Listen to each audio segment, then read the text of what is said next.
யார பார்த்து? சிவபெருமான பார்த்து. உனக்கும் போக்கிடம் கிடையாது, எனக்கும் போக்கிடம் கிடையாது, இங்கதானே இருக்க போறோம், சாப்பிட்டுக்கிட்டு சொல்லுப்பா. இல்லையா, நான் சொல்லியே ஆகணும்.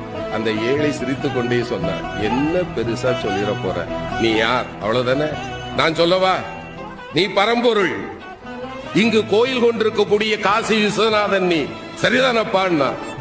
இறைவன் ஆடி போயிட்டான். ஞானிகளாலும் கண்டுகொள்ள முடியாத என்னை மகனே நீ எப்படிப்பா கண்டுகொண்டாயின்னா. அந்த ஏழை சொன்னா, இந்த ஊர்ல யாருமே என்ன மனுஷனா பார்க்க மாட்டாங்க ஐயா, என்ன பார்த்தா 100 அடி தள்ளி போயிடுவாங்க. ஆனால் என்னைக்கு சமமாக அமர்ந்து அழுகி போன என் கையில் இருக்கிற உணவை கூட உண்பதற்கு ஒருவன் கையேந்துவான் என்றால் என் கருணை கடலே, உன்னை தவிர வேறு யாரால் ஐயா இது முடியும்? நீ என் முன்னே வந்து அமர்ந்த போதே நான் கண்டுகொண்டேன் நீ யார் என்று.